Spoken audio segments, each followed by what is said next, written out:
오늘 말씀의 제목은 나를 바꾸는 세 가지 질문. 나를 바꾸는 세 가지 질문. 우리가 부흥의 꿈, 부흥 시리즈로 말씀을 전하고 있는데 오직 십자가로 부흥하라, 이런 부제를 제가 정해 보았습니다. 여러분, 한 해가 다 지나가는데 여러분 2023년 한 해 동안에 얼마나 여러분 성장하고 성숙하셨습니까? 변화에 대한, 성장에 대한 평가와 점검이 필요할 것 같습니다. 올 한 해 나는 이만큼 좀 성장이 있었다라고 하는 그 성장이라고 하는 그 성장의 기준이 무엇이고 어떤 것인가, 저는 그것에서부터 문제를 좀 제기하고 싶은데요. 저는 이 변화라는 말 깊이 그래서 고민하고 또 한 주간 묵상했습니다. 여러분, 변화가 가능한가요? 인간은 이율배반의 존재입니다. 변덕이 장난인 듯 아침 다르고 저녁 다른 게 인간입니다. 심지어는 우리 자신이 얼마나 일관성이 없는지조차도 잘 알아차리지 못합니다. 그중 하나가 이 변화에 대한 기대감이라고 할 수 있습니다. 어떤 것은 변하길 기대하고 다른 어떤 것은 변치 않기를 기대하죠. 먼저 변치 않기를 바라는 것들을 살펴보기 원합니다. 인간은 사랑의 영원성을 끊임없이 기대합니다. 그것도 인간에게서 말입니다. 결혼은 해도 후회, 안 해도 후회, 나이 드신 분들은 그렇게 말하지만 늘 우리는 사랑에 목마르죠. 젊음이 또한 영원하기를 기대합니다. 다이어트, 헬스, 요가, 뷰티, 성형 같은 것들은 젊음의 영원성을 팔아서 생긴 사업들이라고 할 수 있습니다. 그것뿐입니까? 사람들은 변하면 안 되는 것들을 다 냉장고에 넣죠. 사람들은 변심을 싫어하고 배신은 혐오하면서 초심은 잊고 지내는 경향이 깊습니다. 반대로 바뀌었으면 하는 것들도 있습니다. 변화에 대한 가장 큰 기대는 자식들이죠. 우리 자식이 잘 되기를 바라는 겁니다. 그렇지 않은 부모가 어디 있겠습니까? 부모는 자식을 위해 영혼을 갈아 넣습니다. 그런데 그게 문제죠. 너무 힘이 많이 들어가면 오히려 병이 되고 독이 될 수도 있습니다. 어디 자식뿐입니까? 나라가 바뀌고 정치가 바뀌고 대통령이 바뀌면 좋겠다. 우리는 이런 말도 안 되는 꿈을 꾸죠. 네. 지금보다 날씬해지고 잘생겨지고 예뻐지고 건강하게 바뀌면 좋겠다. 우리는 늘 이렇게 기대합니다. 기왕이면 성공도 하면 좋겠고 잘 살았으면 좋겠다. 우리는 이런 변화를 기대합니다. 가만히 두면 저절로 바뀌는 것들이 있습니다. 반면에 내버려 두면 아무런 변화도 일어나지 않는 것들도 있죠. 저절로 바뀌는 것들을 우리는 막고 싶어 합니다. 어떤 변화도 일어나지 않는 것들을 바꾸고 싶어 합니다. 이 모두가 에너지를 요구합니다. 그냥 두면 우리의 바람에 반대 방향으로 흘러갑니다. 그러니까 쉽게 말하면 변화는 역방향입니다. 순리를 거스르는 겁니다. 내버려 둔 대로 흐르는 것이 자연스러움입니다. 반대로 만들고 싶다면 수고와 에너지를 필요로 하는 것입니다. 변화에도 작용과 반작용이 작동하는 셈입니다. 엔트로피와 엔탈피가 있습니다. 사실 그런데 정작 바꾸어야 할 것은 바꾸지 못하고 바뀌지 말아야 할 것을 바뀌는 게 우리의 삶일 수도 있습니다. 세상이 좋아지는 것인지 나빠지는 것인지 늘 헛갈리는 겁니다. 변화에 대한 가장 강렬한 심상은 변화산상의 예수님입니다. 얼마나 좋았던지 예수님이 변모한 모습을 본 베드로, 야고보, 요한은 영원토록 그곳에 살고 싶은 지경이었습니다. 우리는 어쩌면 이 땅에서 영원히 살고 싶어하는 그런 마음, 이곳을 천국이라고 생각할 수도 있겠습니다. 그럼 사람은 어떻습니까? 저는 이런 질문을, 변화에 대해서 곰곰이 묵상하며 사람은 변하는가? 사람은 변하지 않는가? 이런 질문을 했어요. 너무 어렵더라고요. 나는 그냥 난데 어떤 때에는 변했다고 하고 어떤 때는 변하지 않았다고 합니다. 저에게 변화를 기대하는 사람은 변하지 않았다고 딴전이고, 저에게 변하지 않기를, 불변을 기대하는 사람들은 변했다고 비난합니다. 도대체 어쩌란 말입니까? 남들도 남들이지만 내가 나 자신을 보기에도 그렇습니다. 변하기를 바라는 나와 변하지 않기를 바라는 내가 내 안에 함께 공존하죠. 여러분들도 이 말씀 붙잡고 한 주간 동안 여러분들이 변한다는 것, 성장한다는 것이 어떤 것인가를 곰곰이 묵상해 보기를 원합니다. 변화는 성장인가? 그러기를 기대하지만 항상 그렇지는 않습니다. 늙음이라는 것은 변화이고 당연합니다. 태어남과 동시에 늙음, 곧 나이 듦은 시작됩니다. 그러나 늙음이 성장이라고만 할 수는 없죠. 육체적인 면만 보자면 육체적 정점은 24살이라고 해요. 23살, 24살. 이미 20대에 일어나고 여기 있는 대부분들은 다 지금 늙어가는 하강 곡선 중에 있는 겁니다. 나는 나를 바꿀 수 있습니까? 저는 물론이라고 대답합니다. 인간은 성장을 추구합니다. 성장은 아름다운 변화입니다. 태어나서 성장하는 것은 자연스럽지만 어느 순간부터는 그 성장이 더디어지고 또 멈추게 되고 퇴보가 시작됩니다. 육체만 그런 게 아니라 인간의 전 부분이 그렇습니다. 우리는 그때부터 안간 힘을 써야 합니다. 늙음이 성장과 성숙이 되려면 혼신의 힘이 필요합니다. 나이값을 제대로 하려면 그러니까 필시 우리는 성장해야 하는 것입니다. 2023년 12월에 한 해를 정리하면서 나는 얼마만큼 성장했는가라는 것이 여러분들이 물질적으로 좀 더 많은 부를 얻고 그리고 여러분들의 직급이 조금 더 높아지고 여러분들의 학업의 성취도가 조금 더 좋아지고 여러분 이런 것들만 여러분들이 혹시 성장이라고 생각하고 있지는 않기를 기대하면서 저는 오늘 나를 바꾸는 3가지 질문이라는 이 제목으로 이 누가복음 9장 23절의 말씀 한 절을 깊이 파보려고 합니다. 오늘 이 말씀을 깊이 묵상하기 전에 주님께서 이런 말씀을 하신 정황을 살펴보아야 됩니다. 이 누가복음 9장 23절의 말씀이 마가복음에서는 8장 34절에 등장하고 있고 마태복음에서는 16장 24절에 등장하고 있습니다. 이미 예수께서 제자들에게 이르시되 누구든지 나를 따라오려거든 자기를 부인하고 자기 십자가를 지고 나를 따를 것이니라. 거의 동일한 말씀입니다. 내용은 이렇습니다. 예수님께서 많은 사람들에게 기적을 행하시고 사람들이 많이 주님을 따랐단 말이죠. 근데 이 제자들과 함께 따로 한적한 곳에 가셔서 주님께서 제자들에게 물으시는 거죠. 사람들이 나를 누구라고 하디? 누구라고 그래? 예수님께서 많은 사람에게 능력과 변화를 일으키셨으니 사람들이 예수님을 엄청나게 좋아하고 따랐단 말이죠. 근데 제자들이 사람들이 예수님에 대해서 했던 말씀에 대해서 이렇게 증언하는 거죠. 엘리야라고 합니다. 모세라고 합니다. 죽었던 선지자가 다시 돌아온 것이라고 그렇게 말합니다. 그러자 주님께서 다시 질문하세요. 너희들은 나를 뭐라고 하느냐? 제가 여러분께 묻고 싶어요. 사람들이 교회를 뭐라고 말해요? 요즘에 한국교회 사람들이 별로 안 좋게 생각해요. 교회 자리를 얻으려고 하는데 교회 건물에 교회를 안 내준대요.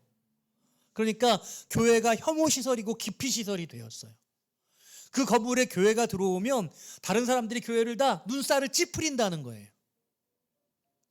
여러분 요즘 사람들은요 특별히 많이 변화되는데 이제는 결혼도 하려고 하지 않고 이제는 아이를 낳으려고도 하지 않아요. 그러면서도 삶의 본능에 충실하려고 합니다. 교회에서는요 가장 중요한 진리를 가르치면서 결혼이 중요하고 자녀를 생산하는 것이 중요하고 가정을 꾸리는 것이 중요하고 윤리적인 규범들을 만드는데 요즘 사람들은 그것들을 다 깨뜨리면서 살고 있거든. 특별히 젊은이들이 그래요. 그러다 보니 그 교회가 갖고 있는 그런 규약들, 그런 윤리의 강령들을 거절하고 거부하고 예수를 믿는 사람들조차 교회조차 좋아하지 않게 되어져 버린 것이죠. 그런데 이 주님께서 제자들에게 사람들이 나를 누구라고 이렇게 부르냐고 묻더니 너희들은 나를 누구라고 말하냐. 그때 베드로가 그렇게 대답하죠. 주는 그리스도시요 살아계신 하나님의 아들이십니다. 할렐루야.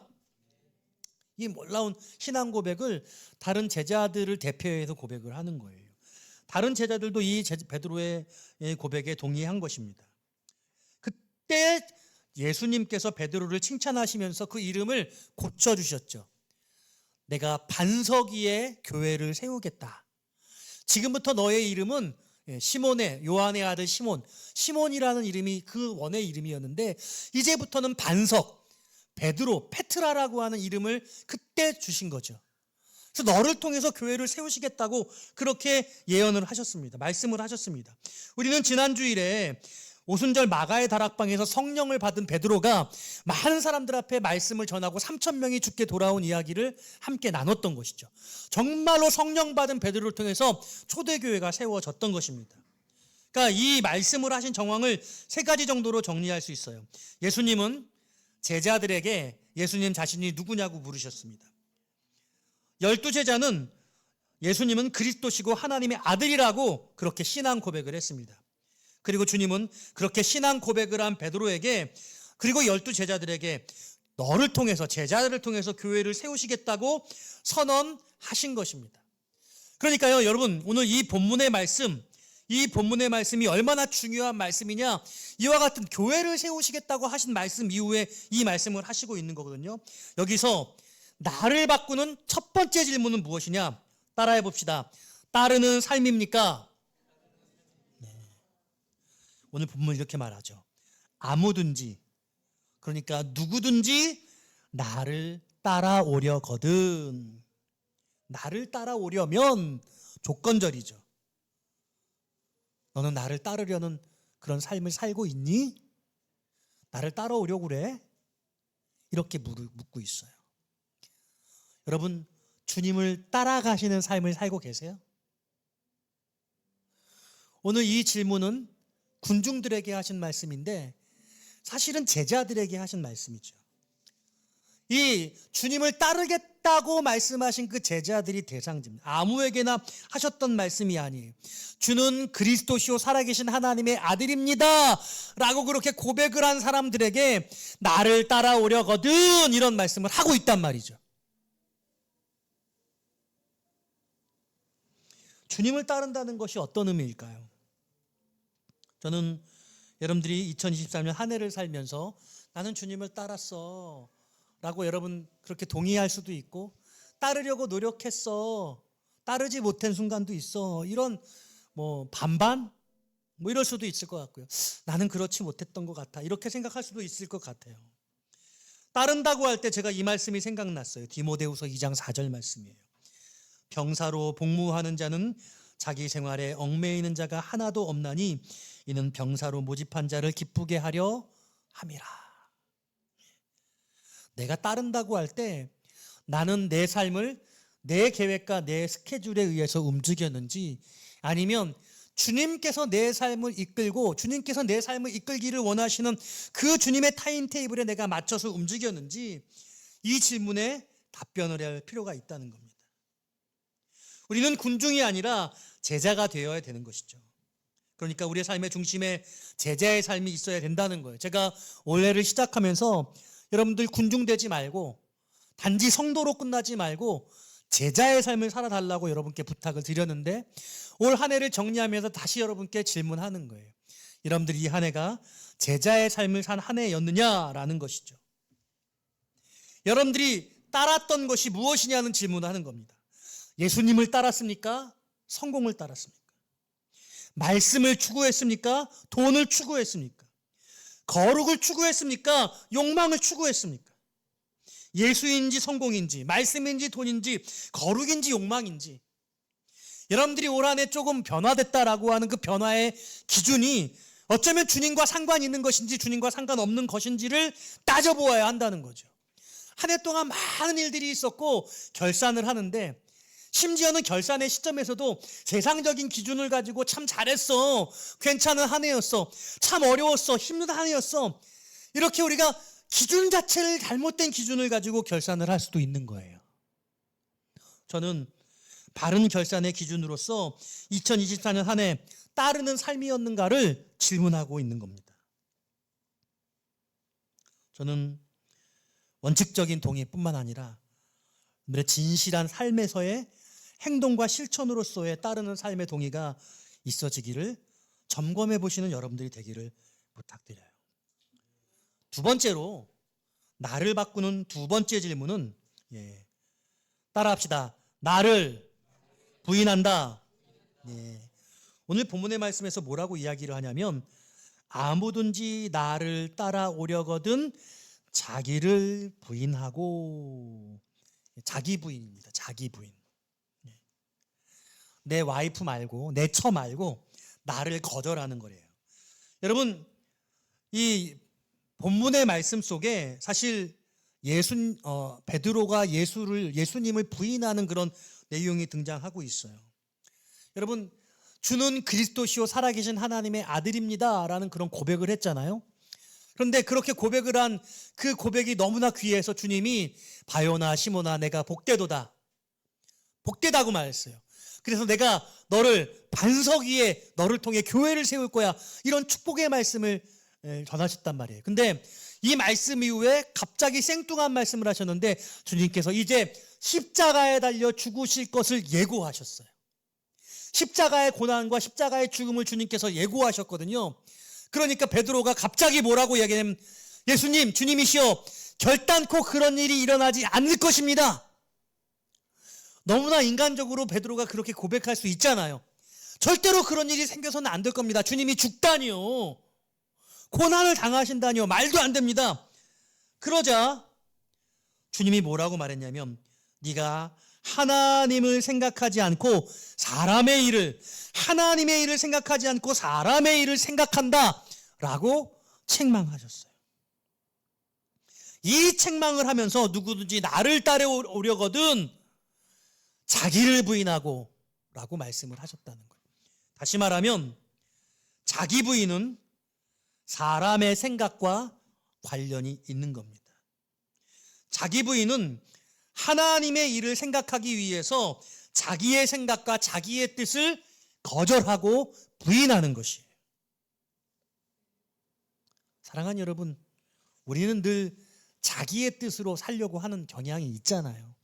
우리는 늘 내 뜻대로 하고 싶습니다. 아침에 일어나서 자는 그 순간까지 우리가 언제 행복해요? 내 마음대로 내가 선택할 수 있는 자유로 가득 차 있을 때, 내 자유의 모든 것들을 내가 정말 걸고 그런 행복한, 만족한 상태를 살기를 원하잖아요. 우리는 누군가 시킬 때 그 일이 어려워요. 누군가 시킨 그 일을 나도 즐거워야, 나도 수긍이 돼야 그 일을 할 수 있는데 어떤 권력에 의해서, 어떤 책임과 조건에 의해서 내가 싫음에도 불구하고 그 일을 해야 하는 그런 상황이 생길 때 우리는 불행감을 가져요. 그런 일이 하루 가득하다면 그런 직장 생활 우리는 원하지 않아요. 우리는 모든 삶에서 내가 원하는 것을 선택하는 삶을 가장 행복한 삶이라고 그렇게 생각합니다. 그런 면에서 예수를 믿는다는 것은 매우 어려운 거예요. 자기의 생각과 뜻을 거절하고 부인해야 된다고 말씀하고 있다는 거죠. 꼭 이렇게 스트레스 받으면서 신앙생활 해야 되는 건가?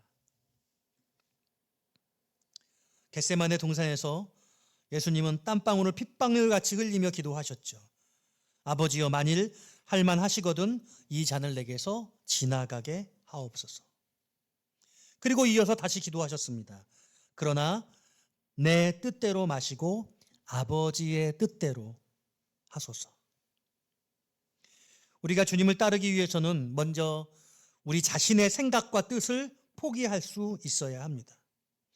인생은 선택의 연속인데 이 선택의 기준이 내가 아닌 주님입니다. 여러분, 예수님께서 시몬 베드로를 택한 그 베드로를 주님의 제자로 삼으실 때 그 장면을 떠올릴 필요가 있습니다. 밤새도록 물고기를 잡았지만 한 마리도 잡지 못했습니다.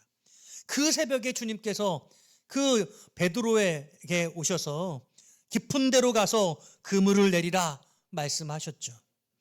베드로는요, 자기를 부인하는 고백을 했습니다. 선생님, 우리가 밤이 맞도록 수고하였지만 얻은 것이 없지만 말씀에 의지해서 그물을 내리리이다. 베드로는 놀랍도록 그물이 찢어질 만큼의 그런 고기를 잡을 수 있었습니다. 이사야 55장 8절 9절은 말씀해요. 여호와의 말씀이니라. 이는 하늘이 땅보다 높음같이 내 길은 너희 길보다 높으며 내 생각은 너희의 생각보다 높음이니라. 내 뜻이 아니라 하나님의 뜻이 내 삶 가운데 이루어지도록 여러분 그런 놀라운 은혜를 여러분 경험하시기를 주의 이름으로 축원합니다.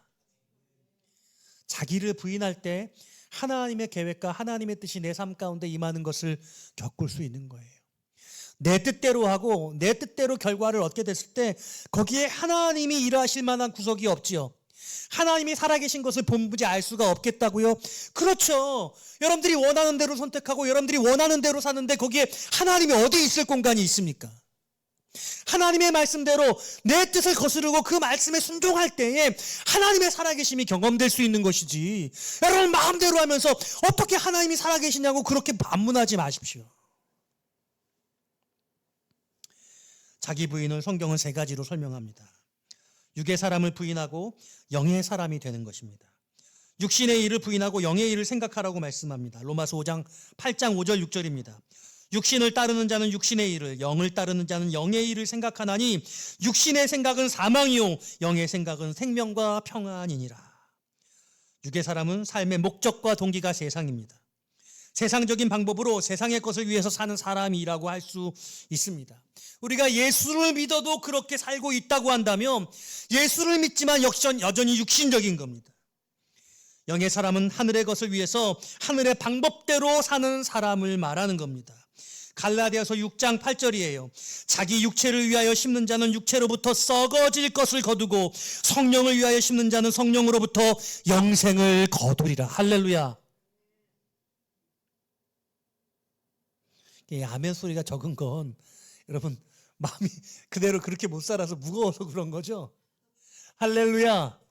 여러분 아멘 하세요. 여러분 제가 여러분들 죄책감 주려고 이런 말씀 드리는 거 아닙니다. 이런 말씀 받고 이런 변화되시기를 축복합니다.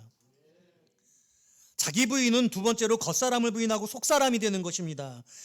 고린도후서 4장 16절이에요. 그러므로 우리가 낙심하지 아니하노니 우리의 겉사람은 낡아지나 우리의 속사람은 날로 새로워지도다.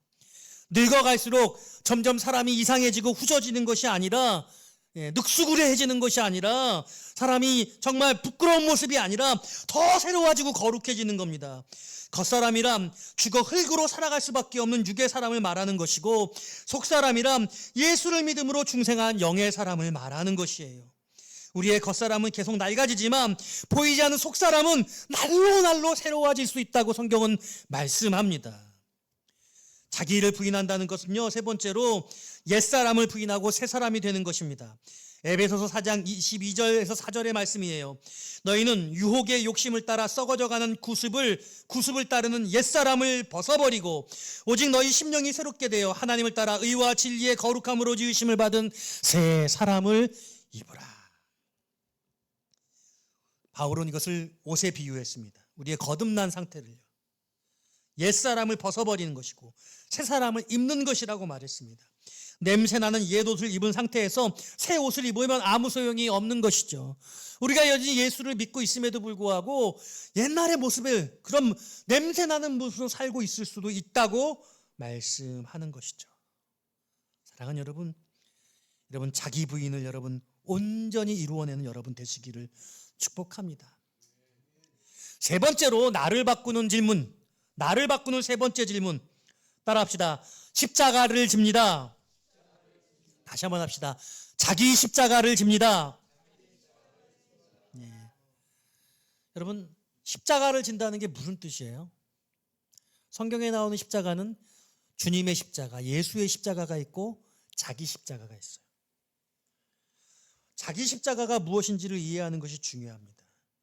그러려면 먼저 십자가가 뭔지를 명확히 이해해야 합니다.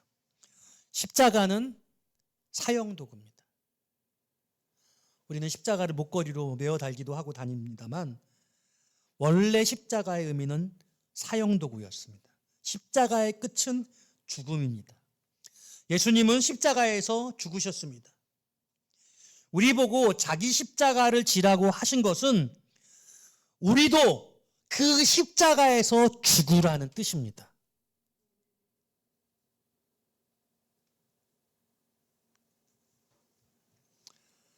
우리 보고 십자가에 죽으라고 하는 이 뜻은 그 십자가에 죽는 것이 우리 자신의 죄를 뜻하는 것은 아니에요.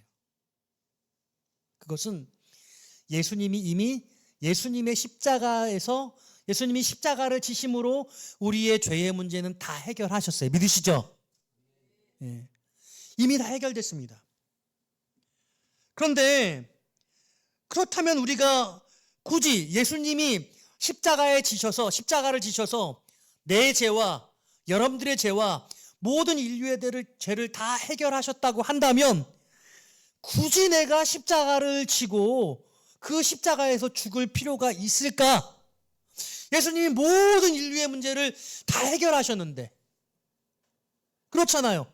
이미 주님이 저 사람의 문제도 다 십자가에서 해결하셨는데 내가 저 사람을 위해서 십자가에 죽을 그런 의미가 없죠. 뭐 하러 그럽니까? 내 죄를 위해서가 아니라면서요. 다른 이들을 위해서도 이미 지어주신 십자가인데 주님의 십자가 하나면 충분하지 않겠는가 우리는 그렇게 생각할 수 있습니다. 그런데 여러분 그렇지 않습니다. 여러분 잘 아시는 주기도문의 말씀을 보십시오. 우리가 우리에게 죄 지은 자를 사하여 준 것 같이 우리 죄를 사하여 주시옵고 우리를 시험에 들게 하지 마옵시고 다만 악에서 구하옵소서. 우리가 우리에게 죄 지은 자를 사하여 준 것 같이 우리 죄를 사하여 주옵시고. 우리가 언제 다른 사람들의 죄를 용서한 적이 있습니까? 우리를 해코지한 사람들을 우리는 가만두지 않아요. 우리는 미워합니다. 그들을 우리는 벌하기를 원합니다. 작은 교통사고 하나에도 당한 것만큼 그 이상으로 뭔가 대가를 바라지 않습니까? 나도 교통사고 내가지고 이런 어려움을 겪었으니 나도 그만큼 보상을 받아야 돼. 우리는 다 눈에는 눈, 이에는 이 이런 마음을 가지고 있습니다. 우리는 그들을 사해 준 적이 없어요. 근데 주기도문은 우리가 우리에게 죄 지은 자를 사하여 준 것 같이 우리 죄를 사하여 주옵시고 이렇게 기도하라고 말씀하고 있어요. 이것은 용서의 사명이 있다는 것을 말씀하고 있는 거예요. 우리가 주님의 십자가를 용서함을 받는다는 것은 곧 우리도 이 땅 가운데 있는 어떤 죄의 문제, 어려움의 문제, 그들을 용서해 줄 수 있는, 능히 용서해 줄 수 있는 그런 마음이 필요하다는 것이에요. 이게 너무 어려워요. 너무너무 어려운 거예요. 지금 이게 없어서 대한민국이 서로 미워하고 적대시하고 죽이려고 하고 이런 전쟁이 있는 것 아닙니까? 극단으로 가는 것 아닙니까? 교회 안에서도, 같은 교계 안에서도 서로 다르게 싸우고 있는 것 아닙니까? 우리에게는 용서의 사명이 존재하는 거예요. 1만 달란트 빚진 자의 비유 여러분 너무 잘 아시지 않습니까? 우리가 도저히 탕감받을 수 없는 놀라운 그 큰 은혜, 그 1만 달란트, 내 능력으로는 평생에도 다 갚을 수 없는 그 용서함을 받았는데 우리는 100데나리온을 빌려준 사람에게 그 돈을 갚으라고 하는 거죠. 주님은 뭐라고 말씀하시냐고 한다면 나를 따라오려거든 자기를 부인하고 자기 십자가를 지고 나를 따라오래. 그것도 날마다 자기 십자가를 지라고 말씀하고 있어요. 날마다 죽으라고 말씀하는 겁니다. 갈라디아서 6장 14절은 말씀해요. 그러나 내게는 우리 주 예수 그리스도의 십자가 외에 결코 자랑할 것이 없으니 그리스도로 말미암아 세상이 나를 대하여 십자가에 못 박히고 내가 또한 세상에 대하여 그러하니라. 예수님께서 십자가에서 우리의 모든 죄를 다 용서하시고 죽으셨던 것처럼 우리도 내 문제가 아니라 누군가를 용서하기 위해서 십자가를 지어야 하는 것이라고 그렇게 말씀하고 계세요.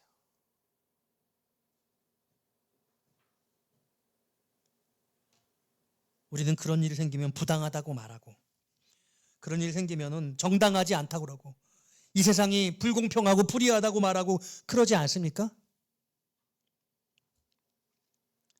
그런데 그 불공평과 그 불의를 위해서 십자가에서 죽으지라고 주님 그렇게 말씀하시는 거죠. 그래서요, 바울은 이렇게 고백했어요. 형제들아, 내가 그리스도 예수 우리 주 안에서 가진 바 너희에 대한 나의 자랑을 두고 단언하노니 나는 날마다 죽노라. 나는 날마다 죽노라. 내가 그리스도와 함께 십자가에 못 박혔나니 그런즉 이제는 내가 사는 것이 아니요 오직 내 안에 그리스도께서 사시는 것이라. 매일 죽어야 하는 거죠. 내가 매일 죽어야 매일매일 주님이 사시는 거예요. 내 삶 가운데 주님이 부활하시고 그들의 삶 가운데 주님이 십자가로 역사하시고 주님이 십자가의 능력으로 그 죽음의 권세에서 부활하시게 되는 거죠. 나는 십자가에 죽어지지 않고 주님의 십자가로 그냥 주님이 저들에게 일하십시오. 나는 그것과 상관없습니다. 그러면 제자가 아닌 거예요. 주님을 따르는 게 아닌 거예요.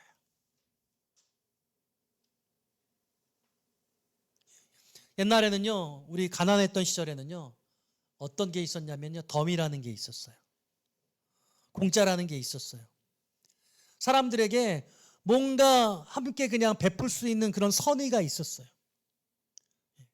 근데 요즘에는요, 음식점에 가도 어떤 것들은 더 시키면은 서비스 같은 게 없고 돈 주고 더 사야 되고, 우리나라는 물은 다 공짜인데 해외 가니까 물도 돈 주고 먹어야 되고.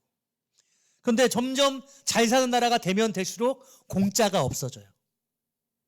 점점 더 대가를 지불하게 되는 거예요. 저는 회복되기를 바라요. 뭘로? 여러분들이 십자가에 죽으심으로. 여러분들이 불이익을 당하는 그 순간에, 여러분들이 불공평하다고 생각하는 그 순간에 내가 거기서 십자가에서 죽어지면 그 은혜가 어떤 사람들에게는 일어나게 되어지는 것이죠. 여러분 믿으십니까? 복음은 내가 그리스도와 함께 십자가에서 죽는 겁니다. 매일매일 죽어지는 거예요. 그래서 말씀을 정리해 볼게요. 따르는 삶이에요. 나 주님 따르고 있어요. 두 가지로 생각할 수 있어요. 심정적으로 따르는 것, 그리고 실제로 따르는 것. 실제로 따르는 것에도 온전히 따르는 것이 있고 온전하지 못한 따름이 있겠죠. 그런데 여러분 점검해 보세요. 나는 주님을 따른다고 그렇게 분명하게 고백할 수 있는지, 그리고 실제적으로 주님을 따르는 삶의 선택을 하고 있는지.